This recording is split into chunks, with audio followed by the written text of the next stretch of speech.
महाराष्ट्र में monsoon assembly session शुरू हुआ है। एमएलसी अमोल मिटकरी राष्ट्रवादी कांग्रेस से हमारे साथ जुड़ रहे हैं। विधानसभा चुनाव आ गए हैं महाराष्ट्र में। अभी तक महायुति का सीट शेयरिंग फॉर्मूला तय नहीं हुआ है। आप कहते हैं कि अगर अपेक्षित है 90 सीट्स तो आपके ऊपर एक तरह से आलोचनाएं की जाती है अजीत पवार को। जब से लोकसभा का चुनाव आया है ऐसा लग रहा है कि दबाने की कोशिश बीजेपी शिवसेना की तरफ से चल रही। देखो, पार्टी का मैं प्रवक्ता बाद में हूं, लेकिन पार्टी का कार्यकर्ता पहले हूं। खाली अमोल मिटकरी की ये भावना नहीं है, लेकिन राष्ट्रवादी कांग्रेस पार्टी से जुड़े हुए सभी कार्यकर्ताओं की पूरे महाराष्ट्र में ये भावना है कि महायुति में सम्मान होना चाहिए। ऑर्गेनाइजर ने जिस तरीके से एक आर्टिकल लिखा, बाद में भारतीय जनता पार्टी के कोई नेता का उस पर रिएक्शन नहीं आना। उसके बाद महायुति में जो हमारा पराभव हुआ इन महायुति का, वो भी कुछ लोगों ने, भारतीय जनता पार्टी के कुछ विधायकों ने ये कहा कि अजीत दादा हमारे साथ आने की वजह से इस तरीके का ये हुआ करके पराभव हुआ। एक बार, दो बार, तीन बार कोई भी सह लेगा, लेकिन बार बार एक ही नेता को, यानी एकनाथराव शिंदे साहब महाराष्ट्र के सीएम है, उनकी भी 6-7 सीटें चुन के आई। ना उन पे कोई एलिगेशन किया गया, ना देवेंद्र फडणवीस जी पे कोई एलिगेशन किया गया, लेकिन अजीत दादा पे क्यों? पार्टी का कार्यकर्ता होने के नाते मेरा तो ये अधिकार है पूछने का, और मैं अगर पूछने के बाद अगर कोई मेरी हैसियत निकालता होगा, कोई औकात पे बोलता होगा, कोई मेरे गरीबी पर बोलता होगा, तो मैं उसको जवाब देने में समर्थ हूं। लेकिन हमारे पार्टी के वरिष्ठ नेताओं के कुछ इंस्ट्रक्शन है जो मुझे फॉलो करना पड़ता है। लेकिन सवाल ये उठेगा लोगों में कि क्या कॉन्फिडेंट नहीं है अजीत पवार को लेने के बाद, बीजेपी शिवसेना कॉन्फिडेंट नहीं है, इसीलिए कहीं ना कहीं उनके खिलाफ पब्लिक परसेप्शन तैयार किया जा रहा है और 90 सीट की आप मांग कर रहे हैं, लगता है आपको मिलेगी? नहीं, मिलना तो चाहिए।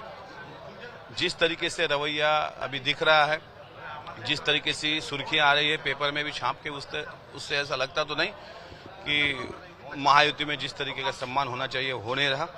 मैं चाहता हूं कि महाविकास आघाड़ी ने जिस तरीके से पत्रकार परिषद द्वारा ये जाहिर किया कि हम इतनी जगह पे फॉर्मूला ठहराएंगे और बाद में ठहराएंगे सीएम कौन बनेगा, उसी तरीके से महायुति ने भी जल्द से जल्द एक प्रेस कॉन्फ्रेंस लेनी चाहिए इसी अधिवेशन में, और ये ठहराना चाहिए कि भारतीय जनता पार्टी कितनी लड़ेगी, शिवसेना शिंदे साहब की कितनी लड़ेंगी और राष्ट्रवादी कितनी लड़ेंगी।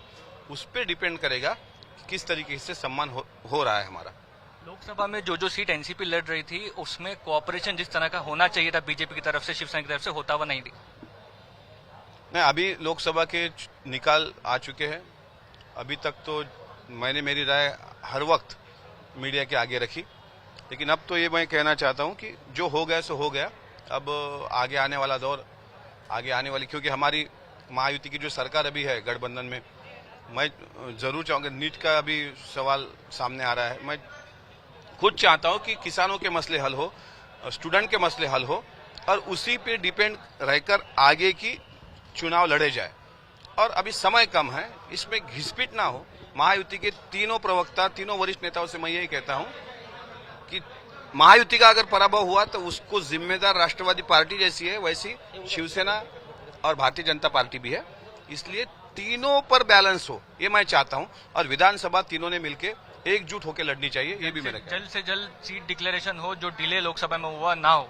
वही चाहता हूं मैं कि पूरे अधिवेशन के कार्यकाल में सीट डिक्लेरेशन होनी चाहिए, और जो लोकसभा में हुआ वैसी नौबत विधानसभा में नहीं आनी चाहिए। बिल्कुल, धन्यवाद। आप कह सकते हैं कि राष्ट्रवादी कांग्रेस के एमएलसी अमोल मिटकरी थे, जल्द से जल्द सीट डिक्लेरेशन हो।